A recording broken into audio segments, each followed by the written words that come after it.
You're listening to American Medicine Today, presented by the Bonati Spine Institute, featuring the internationally acclaimed inventor of the Bonati spine procedures, Alfred Bonati, MD. Once again, here are Dr. Bonati and your host, Kimberly Brumell. Thank you for joining us on American Medicine Today. I'm Kimberly Brumell, joined by Ethan Euchre. Glad to be here. Jeff Wagstaff. Thank you for having me. And our senior fellow who's chomping on something that looks lovely. That would be world-renowned orthopedic surgeon, Dr. Alfred Bonati of the Bonati Spine Institute. The chocolate is good. He's enjoying a Snickers bar. See, right, and as soon as I see Snickers, it's like seeing one of those commercials. I become very crabby and antsy. You're angry. Well, you were a bit angry when you came in, but we won't get into that. No. Maybe you need a Snickers to chill out. I do, yes. Yeah. We'll get Kimberly a Snickers in the first break. All right. We're not getting paid for these mentions, by the way. I know. Product placement. All right. Maybe Well, with that said, things that run through one's mind when they think about spine pain, like how do you get that resolved? Or, I don't want to try to rectify that by surgery. Well, we all know once you try conservative methods and they're not working for you, surgery is an option. However, you don't want to be confused. And what I mean by that, because I know some people go, well, what do you mean? Well, you don't want to be confused into getting a fusion, a hardware type surgery. You really don't have a need for screws, plates, rods, wires in your back. They really don't belong there. And what Dr. Bonati has done is he's developed his own patented methods and tools to remove hardware that's been placed in individuals that didn't need it. And when he removes them, we find out that the screws that were in were mangled and tangled in people's nerves, and that can cause all sorts of other issues. So before you go anywhere else, or even if you've unfortunately suffered with failed back and neck surgery somewhere else, Bonati is an option. We have over 50,000 procedures performed and 98.75% patient-reported satisfaction. That's fantastic. We have an exciting lineup on this program. We have Dr. Robert Weiss. He's going to talk about fighting corporate medicine. Yeah, he's actually local to us anyways. He's down in Sarasota, Florida, and we saw a newspaper article about how his practice is basically trying to fight against corporate medicine, which is something Dr. Bonati's passionate about as well. Yes. So we reached out and he said, absolutely, I'd love to come on and tell you what we're trying to do to stick it to the man. And then talking about something to stick it to, we need to get rid of this Common Core. And we have Dr. Rosemary Stein on to talk about that. And then, of course, we're going to get an update about Trump. What's new about that? Anyway, but up first... In today's Back to Life segment, we will talk to a patient of the Bonati Spine Institute who went from living a life that was restricted by pain and discomfort through their journey of finding the Bonati Spine Institute and are now living pain-free. It is my pleasure to introduce to the program Edward, is it Lowther? Ed Lowther. Lowther. Close enough. Lowther. Okay. From Buckhannon, West Virginia. So thank you for joining us. You're welcome. Well, you have kind of an exciting story to tell. So why don't you tell us what you do for a living, and then how did you become hurt and then make your way to the Bonati Spine Institute from West Virginia? Oh, I'd be glad to. Okay. Well, actually, now I'm a full-time pastor at the church that I attend. Okay. But for the last 25 years, I have been a milkman. I actually delivered milk to many stores by way of driving a truck. So that involves a lot of lifting and things like that. But the last couple of years, because of maybe my trade and what I did, I began to develop a lot of back pain. And it would get so bad that I would literally have to crawl to my truck to get to work. Wow. And it was just very painful. So I went and I had a traditional back surgery here a couple of years ago, and I had some herniated discs. Okay. And the surgery seemed to go well, and I was actually did pretty well for about 6 months. Got it. But then after about 6 months, I began developing a lot of the same issues of pain down my back, down my inside of my leg, the outside of my leg, the top of my calf. I actually, the muscles in my right thigh, all but one, had atrophied. Ooh. And so I was in a lot of pain. So I went back to the surgeon, and they decided to do some nerve blocking with, and they did that on me, and it did not work. And, Right. and so I was getting pretty frustrated. And a lady in our church, her name is Debbie Clark. Okay. Debbie Clark Barnes. She had gone to Bonati Institute, and she had great success. And I thought, well, I'm going to check that out. So I made a phone call, and they sent me a packet in the mail. I sent them my latest MRI, and I was just very well pleased at the process that was going on. It happened very quickly, and then I was very surprised that it wasn't a day or two later that actually one of the surgeons called me on the phone, and we discussed the MRI and things, and we determined together that he thought he might help me. I actually said this. I said, I live in Buchanan, West Virginia, and that is a long way from Hudson, Florida. Yes. And I don't want to waste your time or mine coming down there. So do you think you can help me? And they thought that they could. Yeah. So my wife and I decided to come down, and we did come down. And the first day there was sort of like an orientation and getting you prepared for the surgery. But this is what I was so impressed by, is the procedures and that you go through and getting x-rays, and they're taking your blood and asking you questions, all that. And at the end of the day, you meet with Dr. Bonati and the surgeon that was going to do the surgery on me. And in that discussion, as they began to put the x-rays and the MRIs up on that lighted screen, at that point, had been so educated during the day, I could actually read those x-rays. So I knew what was wrong with me, but I didn't really need to know, because before I even said anything, Dr. Bonati looked at that, and he said, let me tell you where you're hurting. And so he actually pointed out every place that I was in pain before I even had to say a word. So, it just showed a lot of professionalism. They could really relate to what I was going through. And so after that, then I came back a couple of days later, and we had one of the procedures, because I needed to have at least 3 procedures. My back was a little worse than what we thought when I came down. Okay. And Dr. Uteg did the first procedure, and it went well, except we had a little bit of a hiccup there where we had, I believe it's called a dura tear, so I needed to be on my back for about 5 days. But this is, it might seem a little bit of distasteful in saying that, but I got to tell you, through all of that, even being on my back, Dr. Uteg came to my hotel room twice himself and checked up on me. But every day there was a doctor there twice a day checking up on me until I came back to the facility. So I was well taken care of. And then after the 5 days were up, went back to the Bonati Institute. Sure. And I was healing up well from having that patch on that tear on my back. And then 2 days later, I had the second surgery, the procedure, and then 6 days after that, I had the third procedure. Okay. And they all went well, and then came back in for my evaluations after that. And now it's been, I'm looking, it's right at 4 weeks since my last surgery. Right. And I am pain-free. I mean, I have zero pain. Right.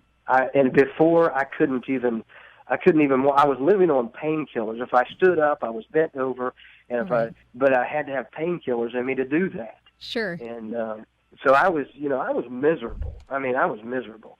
And now I'm out. I'm standing up straight for the first time in years. I'm walking, and it doesn't hurt a bit. I'm exercising on the elliptical every day, and this has been 4 weeks since that. And not only that, but they call me about every 10 days to see how I'm doing at home. So I've been nothing but blessed by them. And one of the things that I really want to commend them for, and put a little shout out to Dr. Uteg and Dr. Campanelli. Campoli? Wow, she was a sweetheart. Yes. But anyway, in the surgery room, they gave me the liberty to pray, and I loved that, and it was just a blessing. So my experience with the Bonati Institute has been nothing but wonderful. I have been, I truly believe that God led me there and blessed me, and that's how He brought the healing to my back. So all my thanks were to Dr. Bonatti and his staff. And not only that, even when I walked through the door the first day, a gentleman there named Paul, Yes. From him all the way through, Everybody loves Paul. everybody Paul's was the just best. wonderful to me. Yes. Pastor, we're kind of up against a break, but I want to ask you before we have to go, would you feel comfortable if somebody in your congregation was suffering like you were, would you feel comfortable referring them to the Bonatti Institute after everything that you went through? Oh, not only comfortable, I have already suggested it several times over. I'm telling people every day, because whenever I came back, they knew the state that I went down there in, and whenever I came back and they saw me, they said, "Wow, man, have you seen Ed lately?" And it's just me standing up straight and walking around as a testimony and stuff. You betcha I would recommend the Bonatti Institute. Well, we Beautiful. truly appreciate you taking the time to call us in from West Virginia, Edward. Thank you very much. Continued good health. Continue to send us photos. And thank you so much for sharing your very important story with us. Thanks, Ed. God bless you guys, and thanks for having me. Same to you. God bless you, too. Have a good one. Bye-bye. All right. Another success story. I love stories like that. 100% pain-free, standing up straight, no longer on painkillers. That's the type of success you will have when you come to the Bonatti Spine Institute. You can reach out at 855-267-0483. Coming up, we have Dr. Robert Weiss talking about fighting corporate medicine. Fight the Stay power. tuned. Revolutionary in his field, Dr. Bonatti created, perfected, and patented the Bonatti spine procedures. Using his genius, Bonatti invented precise tools necessary to minimize surgery, scarring, anesthesia, and recovery. So successful are the Bonatti spine procedures, they consistently reflect over 94% patient satisfaction. 45,000 successful procedures have been performed exclusively at our location. Nearly half our patients suffer from failed back and neck surgeries at other facilities. Bonatti succeeds where others fail.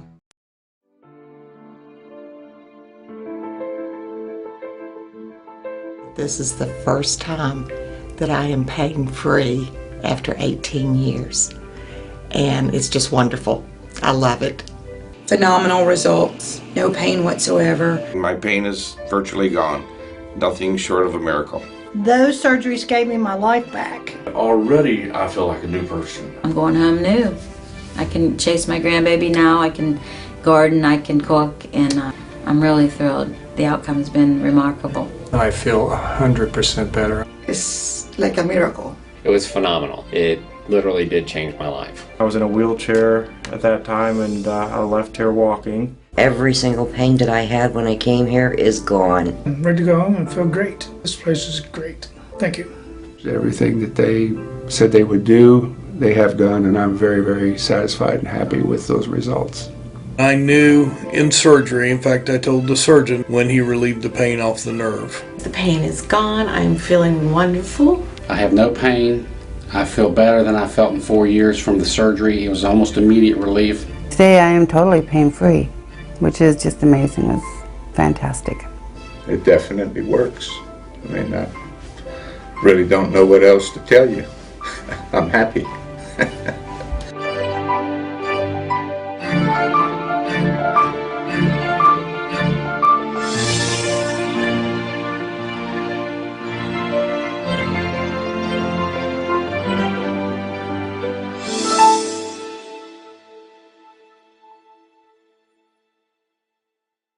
Revolutionary in his field, Dr. Bonatti created, perfected, and patented the Bonatti spine procedures. Using his genius, Bonatti invented precise tools necessary to minimize surgery, scarring, anesthesia, and recovery. So successful are the Bonatti spine procedures, they consistently reflect over 94% patient satisfaction. 45,000 successful procedures have been performed exclusively at our location. Nearly half our patients suffer from failed back and neck surgeries at other facilities. Bonatti succeeds where others fail. You're listening to American Medicine Today, presented by the Bonatti Spine Institute, featuring the internationally acclaimed inventor of the Bonatti spine procedures, Alfred Bonatti, MD. Once again, here are Dr. Bonatti and your host, Kimberly Brummel. Thank you for joining us on American Medicine Today. I'm Kimberly Brummel. During the break, if only we had cameras, but we were trying to work on our... they're not rolling during the break, they're not though. rolling during the break. But we were trying to work on... Loosening up the mouth. Yeah, and the right. Rubber baby buggy enunciation. bumpers. Yeah. You guys got the better loose mouth anyway. Don't worry about it. Continue. Says the guy with the loosest mouth in the room. Mm-hmm. I always thought that was called motorboat. Why I'm being attacked today? Because I love Trump? Thank you for continuing to listen to our program. I'm joined by a great group of men, Ethan Euchre, Jeffrey Wagstaff, and world-renowned orthopedic surgeon Dr. Alfred Bonatti of the Bonatti Spine Institute. Now, we are excited because joining us is Dr. Robert Weiss, a pediatrician who runs Weiss Pediatric Care in Sarasota, Florida. Now, his practice caught our eye after being featured in a news article describing his fight against corporate medicine, which is something that we all know Dr. Bonatti is very passionate about. So thank you for joining us, Dr. Weiss. My pleasure. Now, first off, Dr. Weiss, why don't you start by giving us your definition of what corporate medicine is and why it is undesirable? Corporate medicine, at least as I've seen it, both practiced through larger groups and through hospital-based care, has basically been structured to deliver as much care as you can to get as many people through the door as you can, to raise revenues and to do that at the expense quite often of making the time and good decisions that contribute to good patient care. Yeah, and I mean, Doc has talked many times about how physicians really need to band together just because really medicine is being taken over by the government and insurance companies. I believe so, and that's, of course, nothing new, as you all know. It's something that seems to get worse, and it's, I hate to use the word conspiracy. I think that it's just as they gain more power, power attains more power. And it's usually not directed at the right goals. I really think I think this is a really good Machiavellic plan. Look, remember that it's a survey of around 20,000 physicians in the country, and in 2008, before this guy got in the government, we had 62% of the practice of the doctors were independent practice. Today is 35% of the independent physicians. The idea is to try to grab the physicians, put them in the hospitals as employees or in the insurance companies as employees, and then control the healthcare through that, eliminate the competition. Once you eliminate the competition, the only one that is going to suffer is the patient, because the doctors are going to be loyal to the hospitals and loyal to the clinics that they hire them, but they are not going to be loyal to the patients. And I'd have to say that that is all true, with the exception of how did we get there in the first place, and I don't think that political decisions and needs aside, I think that practicing pediatricians, I started in 1979, and what we've seen is a continuous decline in pediatrics as far as revenue, decision-making ability, the cost of pharmaceuticals, the insurance companies switching right and left, and they're dropping patients and making life just miserable.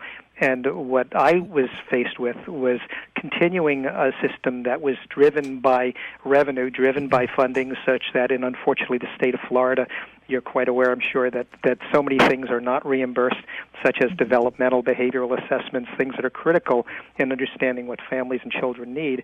And because of that, they're not included in our daily routine of seeing sick and well patients. And yet, often that's the most important thing we find in a day, or we do deal with those behavioral and social and family and parenting needs. And people get frustrated because we're told by our Academy of Pediatrics that there are many touch points we should have in our exams that can promote better care, keep people out of the emergency room, keep children healthy from an emotional as well as physical standpoint. And then we can't do it. We can't implement it because in large groups, be it large private practices where there's multiple doctors, as I was in, or hospital-based, you have an office manager that looks at these numbers and says, don't implement those things because they take more time. You could be better spent seeing more patients, writing more prescriptions, getting more through the door. And I was faced with this decision back 3 years ago, And I had a choice: follow that lead. My practice, my previous practice, was absorbed by our local hospital, or try to do something different. I like to say akin to swimming upstream like a salmon. I don't know how smart I was. Time will tell. But we decided to put together this model that was more of a pediatric patient-centered medical home model, which was following these tenets. Right. And kind of that's where we are today. So, well, explain exactly what that is. Well, the pediatric patient-centered model was their first was looked at back in, I think, in 2010, and then there was a federal grant by CHIPRA that was looking to enhance medical homes for children, and I was fortunate enough when I jumped off the ship, having some idea of where I wanted to go, along with my wife and my partner, Diane, who's a parenting expert for many years and developmental expert, and trying to put the pieces together. We didn't know really how to get there, but we were involved. We were invited to join it was a patient-centered medical home demonstration project, which was out of the University of Florida and the Academy of Pediatrics. And this was the second iteration of it. It basically gave us a roadmap, and the roadmap basically showed that in order to do this kind of medical home model, you basically have to have medical care that it's accessible, that it's continuous, that it's comprehensive, very family-centered, coordinated, and it's got to be compassionate. And you find most doctors and pediatric practices will tell you that's what they do, but it's actually much more complex than that. And, in your practice, you can't see 90% of the time your chosen doctor. Right. You have to be able to make choices as in new value-based medicine, which I think will be a good move forward. People don't like it in medical, but I think it's going to help. Right. But you have to make decisions based not on revenue, but not on what the doctors can give the patient, but what the patient really needs. And I think that's really important. Right. And you have the data which shows higher patient satisfaction and better long-term outcomes for the children, including less hospitalizations and ER visits. So obviously your model works. Yep. Well, we're gathering that data now. The early information is in. It looks like it keeps them out of the emergency room. You can lower the care. You can give more services, and it is all we have to. All we want to do here is maintain solvency. That's a daily challenge. But we found in 3 years that we can do that. You don't get rich doing this model, but you certainly go home feeling very good. But at the same time, what you're really doing is exactly what I was discussing. You are encouraging competition. Once you start to encourage competition, then you're going to win, because your service is going to be better, is going to be accurate, is going to be with attention not only to the child but also to the family. I mean, a great idea, Doc. Great idea. Well, and I hope it holds. And as I tell patients that we didn't do this to take patients from other offices, to say that their models weren't good, to fight. We're not trying to compete with the hospital, but we hope to put together a model that, by example, other people might find is beneficial, and maybe sway some of those people, particularly young people, as they're coming out of training, to adopt this kind of model rather than being sucked into the hospital and the large corporate care systems. Well, this is certainly a topic we could discuss for quite some time. Unfortunately, we're coming up against a break. Dr. Robert Weiss, a pediatrician who runs Weiss Pediatric Care in Sarasota, Florida, thank you so much for joining us on American Medicine today. Thanks, Doc. Pleasure. Thank you for having me. Take care. Have a good one. Hopefully we can get him back soon. Yeah, he's close. We'll get him in, maybe. Coming up after the break, we have Dr. Rosemary Stein talking about Common Core and how we must get it to go. Join us after the break. Stay tuned. Revolutionary in his field, Dr. Bonati created, perfected, and patented the Bonati spine procedures. Using his genius, Bonati invented precise tools necessary to minimize surgery, scarring, anesthesia, and recovery. So successful are the Bonati spine procedures, they consistently reflect over 94% patient satisfaction. 45,000 successful procedures have been performed exclusively at our location. Nearly half our patients suffer from failed back and neck surgeries at other facilities. Bonati succeeds where others fail.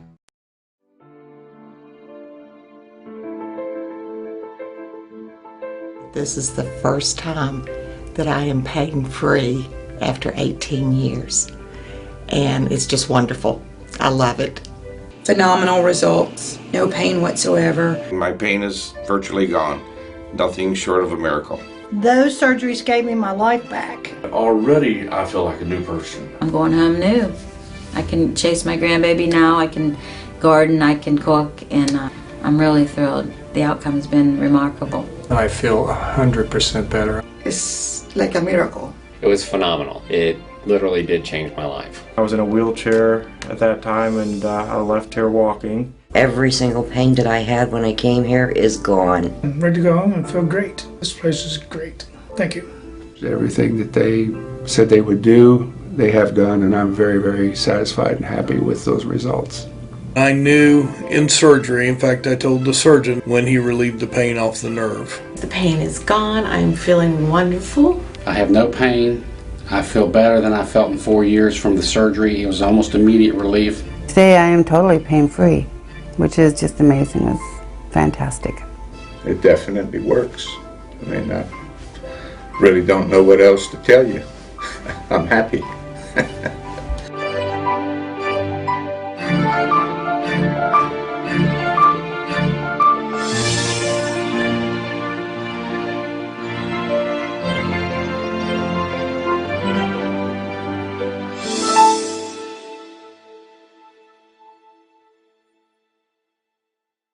Revolutionary in his field, Dr. Bonati created, perfected, and patented the Bonati spine procedures. Using his genius, Bonati invented precise tools necessary to minimize surgery, scarring, anesthesia, and recovery. So successful are the Bonati spine procedures, they consistently reflect over 94% patient satisfaction. 45,000 successful procedures have been performed exclusively at our location. Nearly half our patients suffer from failed back and neck surgeries at other facilities. Bonati succeeds where others fail.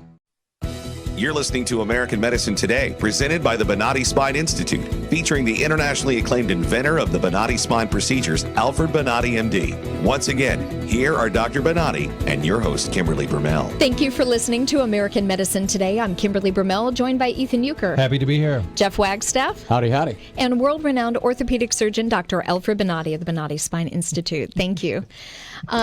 We're happy because we have joining us Dr. Rosemary Stein, a pediatrician and author of Who Needs a Village? It's a Mom Thing. It certainly is.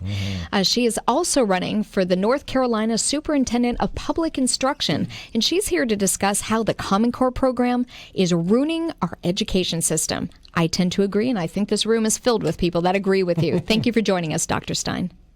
Thank you. It's such a pleasure to be here. Now, you were actually brought to our attention through a video that Kimberly found and shared with me. Like, take a look at this. Yeah, via Facebook. Via Facebook. Yes. And it was basically just a woman solving a simple subtraction problem. Should have been. 43 minus 13. And she did it in the normal math that we all learned, which took about 3 seconds to solve. And then she broke it down using this quote-unquote new math or Common Core that they're teaching our kids now. And it had what, like 50 steps to it almost? It was ridiculously complex and just idiotic. I don't even understand. Rounding up, rounding down, plussing, minusing in other areas. Yeah. Yeah. I mean, Dr. Stein. What happened to simple math? Yeah. Who came up with this absurd new math?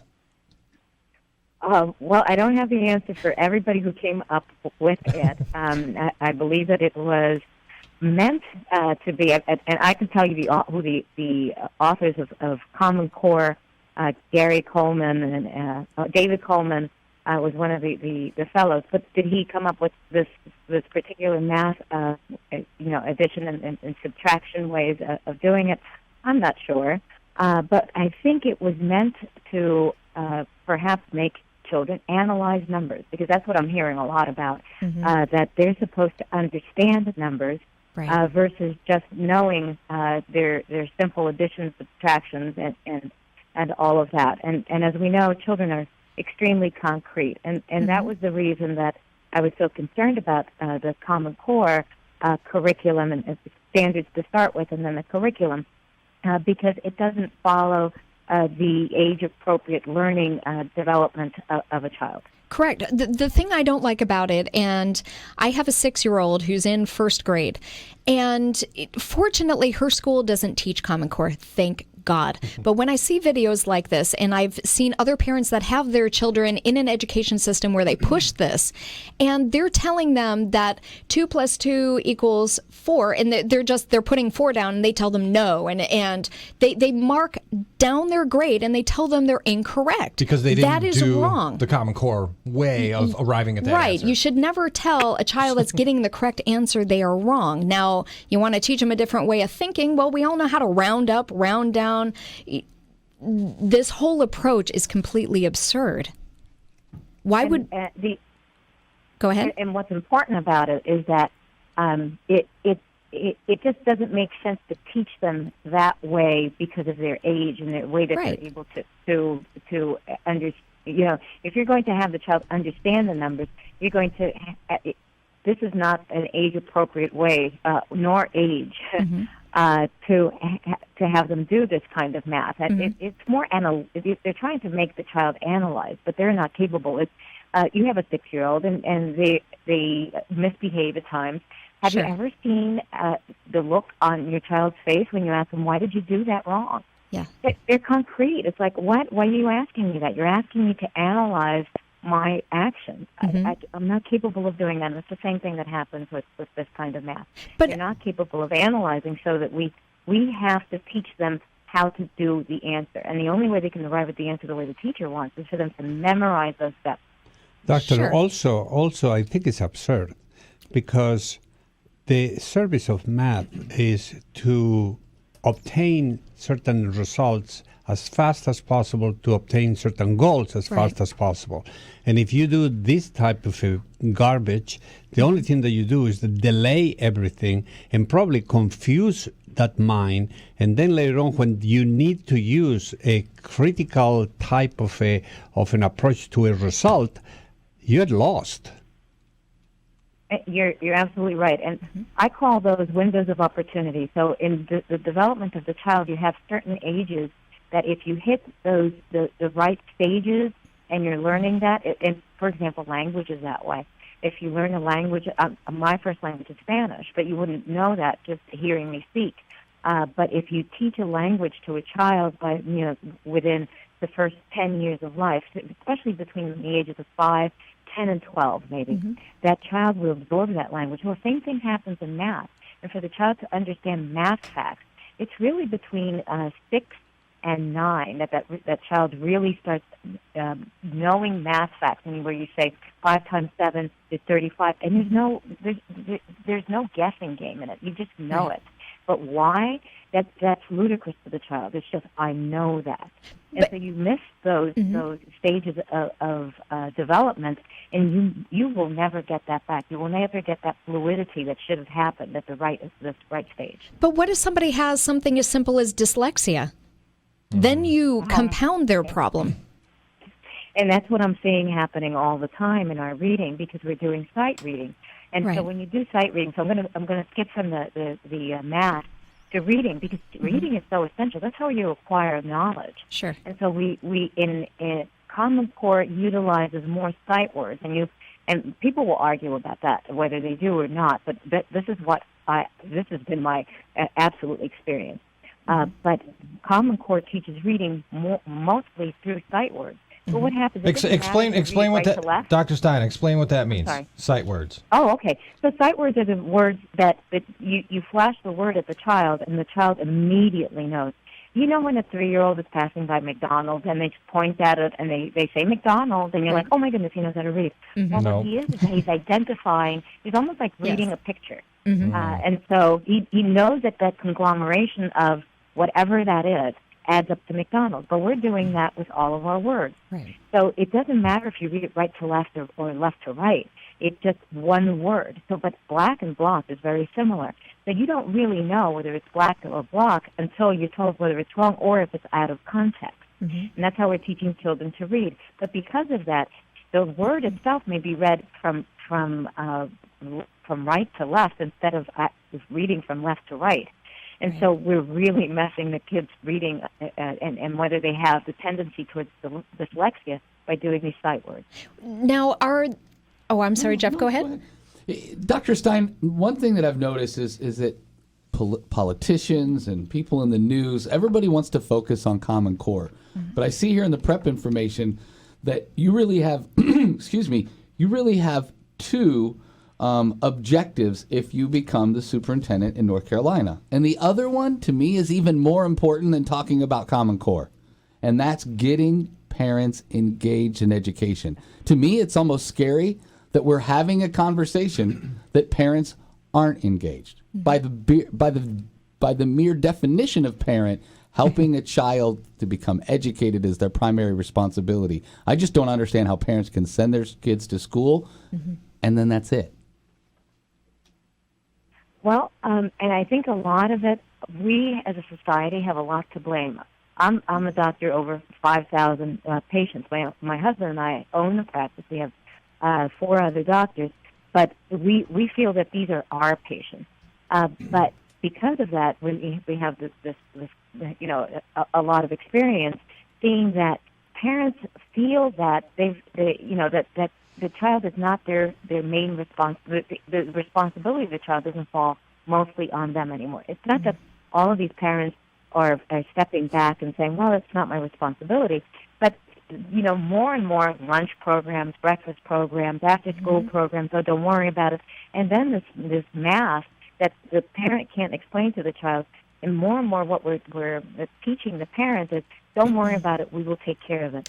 There's only so much breakdown between the parental-child bond that is going to be able to be handled before the parent says, I'm not capable, I don't even know why I have this kid. Because the government's doing it all for me anyway. But I have to interject because they're indoctrinating the children with this method. They were actually having children sign notes stating that they would not inform their parents that they were being tested in this, and they were trying to keep it a secret. Why do that if you're trying to get the parents in to be able to help their children? They seem to purposely be keeping them in the dark. I have not heard of note signing, but I wouldn't be surprised. Oh, I've seen it.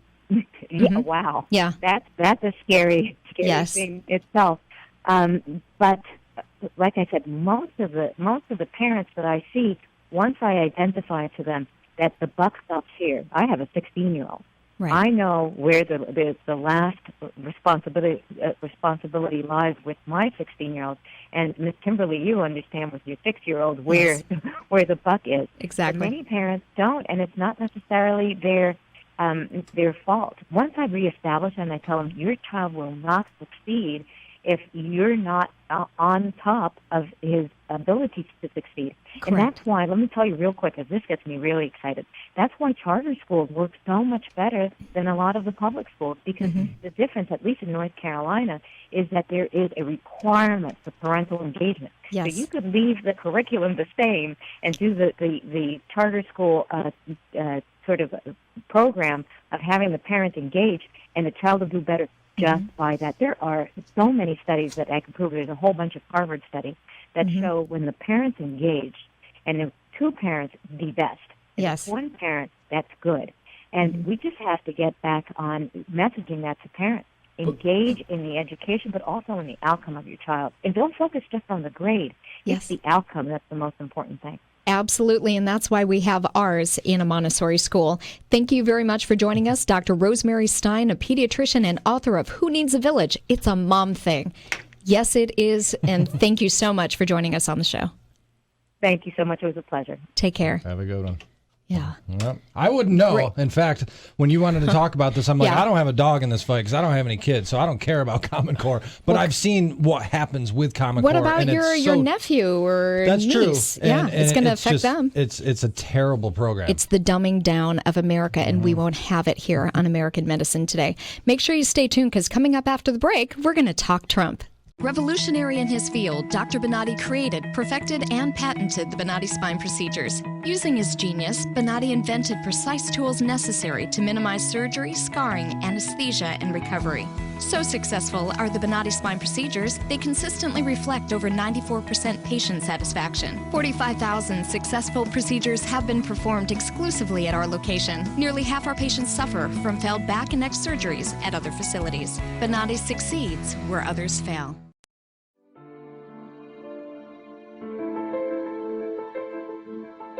This is the first time that I am pain-free after 18 years. And it's just wonderful. I love it. Phenomenal results. No pain whatsoever. My pain is virtually gone. Nothing short of a miracle. Those surgeries gave me my life back. Already, I feel like a new person. I'm going home new. I can chase my grandbaby now. I can garden. I can cook. And I'm really thrilled. The outcome's been remarkable. I feel 100% better. It's like a miracle. It was phenomenal. It literally did change my life. I was in a wheelchair at that time, and I left here walking. Every single pain that I had when I came here is gone. I'm ready to go home and feel great. This place is great. Thank you. Everything that they said they would do, they have done, and I'm very, very satisfied and happy with those results. I knew in surgery, in fact, I told the surgeon when he relieved the pain off the nerve. The pain is gone. I'm feeling wonderful. I have no pain.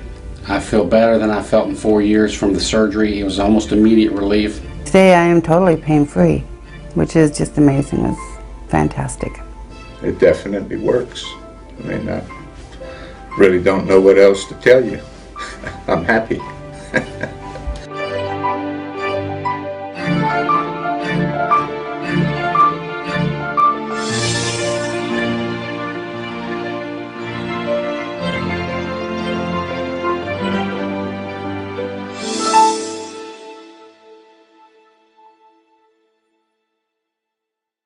Revolutionary in his field, Dr. Bonati created, perfected, and patented the Bonati spine procedures. Using his genius, Bonati invented precise tools necessary to minimize surgery, scarring, anesthesia, and recovery. So successful are the Bonati spine procedures, they consistently reflect over 94% patient satisfaction. 45,000 successful procedures have been performed exclusively at our location. Nearly half our patients suffer from failed back and neck surgeries at other facilities. Bonati succeeds where others fail. You're listening to American Medicine Today, presented by the Bonati Spine Institute, featuring the internationally acclaimed inventor of the Bonati spine procedures, Alfred Bonati, MD. Once again, here are Dr. Bonati and your host, Kimberly Brumell. Thank you for continuing to listen to American Medicine Today. I'm Kimberly Brumell, joined by our friends, Ethan Euchre. Glad to be here. Jeffrey Wagstaff. Also known as a NASCAR American. And we have world-renowned orthopedic surgeon, Dr. Alfred Bonati of the Bonati Spine Institute. What's up, Doc? I have nothing to say. Oh, you have nothing to say. No. He just looks at me and shakes his head. Totally. Wait. Oprah and Donald Trump can say it all. Yeah.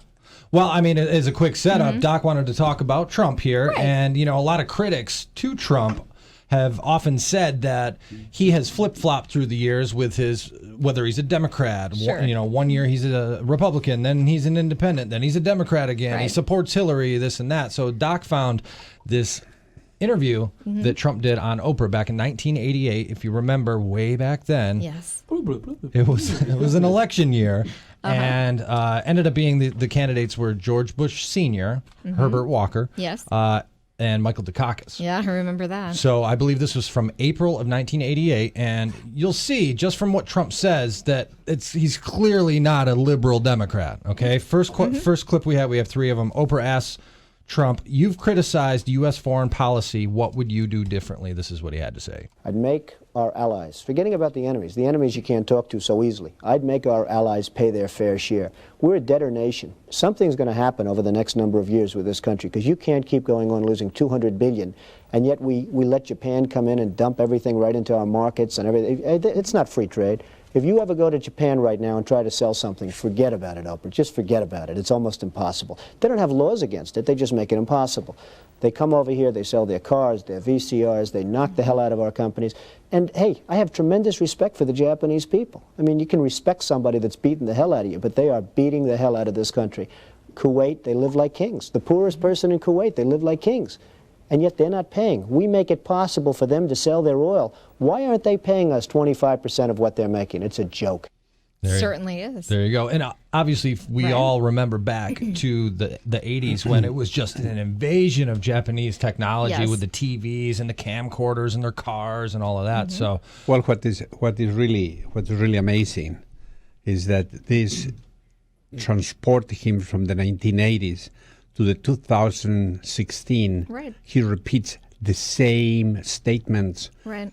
And And we are going to put together a type of films of all the history of this man, and we're gonna find all this criticism. I am extremely disheartened. I am a Republican and I am a conservative person. I believe that the individuals that they are right now in radio, or they are in Washington, and they are attacking Trump, they need to have some beef on the system here, because it's just common sense to look at somebody who not only the whole nation is behind them, and in every election he is ahead, and then suddenly we have attacks that they are horrendous attacks, and this prestige constantly, and doesn't affect him at all. And doesn't affect him because the American public is not stupid. They realize once for all that we need to change direction, and we need to avoid the fact that these ideas of democratic ideas are bad for the country. Agreed. Let's see the other part of this. Yeah, here's another clip from Oprah again, 1988, with Donald Trump. She says, "Would you ever run for president?" Trump says, "Probably not." Oprah says, "Why?" I just don't think I really have the inclination to do it. I love what I'm doing. I really like it. I just probably wouldn't do it, Oprah. I probably wouldn't, but I do get tired of seeing what's happening with this country. And if it got so bad, I would never want to rule it out totally, because I really am tired of seeing what's happening with this country, how we're really making other people live like kings, and we're not.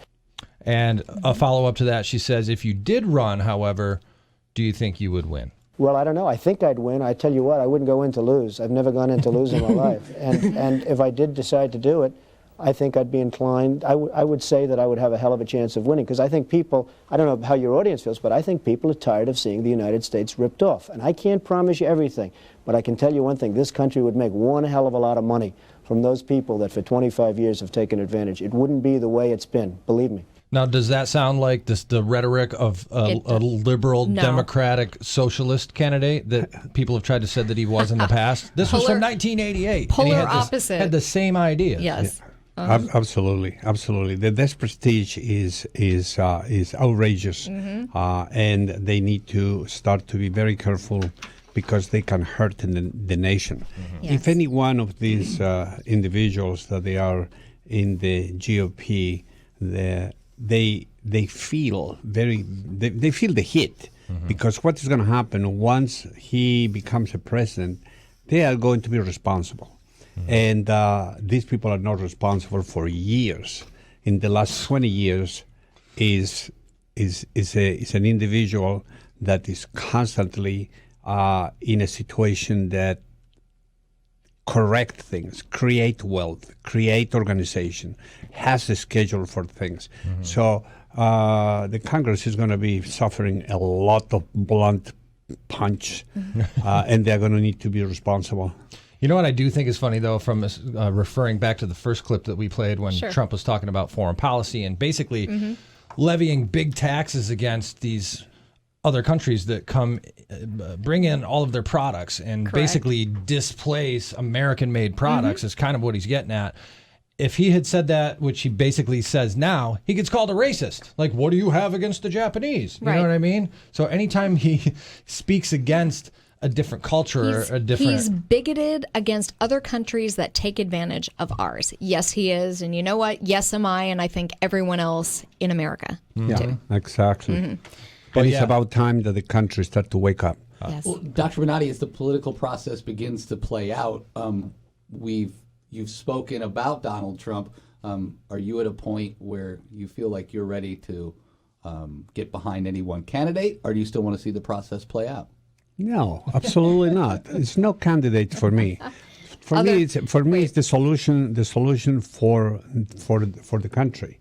Yeah. We need to have Trump in the government if we want to run a country as business. If we want to run the country as a political type of a handout, then we will compromise and compromise. And enough of compromise. We need to solve the problems. So, yes, we endorse.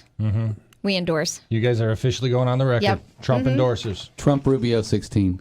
There you go. Well, we'll have to see about that. I'm not sure about that last statement. We have to stand behind that. You got to poke the bear. All right, we're out. We're done. Right. Wrap it up. Well, the ideal would be Trump Cruz. That wraps up this segment for our flagship station, 970 WFLA. But stay tuned, our affiliates. We have more coming up after the break. You'll hear American Medicine Today. Revolutionary in his field, Dr. Bonati created, perfected, and patented the Bonati spine procedures. Using his genius, Bonati invented precise tools necessary to minimize surgery, scarring, anesthesia, and recovery.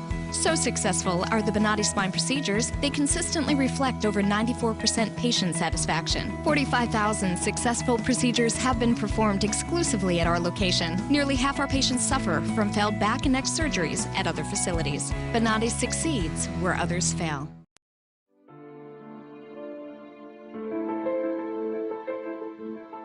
This is the first time that I am pain-free after 18 years.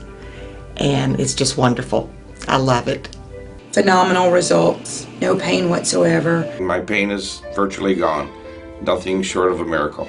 Those surgeries gave me my life back. Already, I feel like a new person. I'm going home new.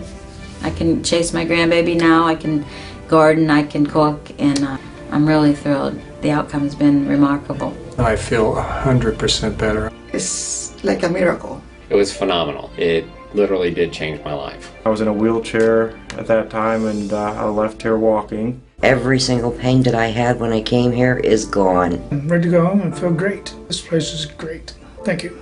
Everything that they said they would do, they have done, and I'm very, very satisfied and happy with those results. I knew in surgery, in fact, I told the surgeon when he relieved the pain off the nerve. The pain is gone. I'm feeling wonderful. I have no pain. I feel better than I felt in 4 years from the surgery. It was almost immediate relief. Today I am totally pain-free, which is just amazing. It's fantastic. It definitely works. I mean, I really don't know what else to tell you. I'm happy.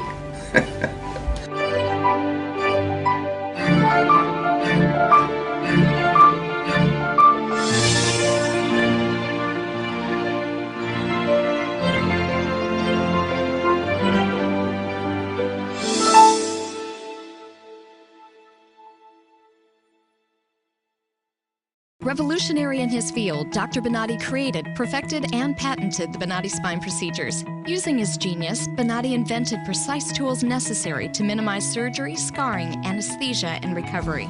So successful are the Bonati spine procedures, they consistently reflect over 94% patient satisfaction. 45,000 successful procedures have been performed exclusively at our location. Nearly half our patients suffer from failed back and neck surgeries at other facilities. Bonati succeeds where others fail.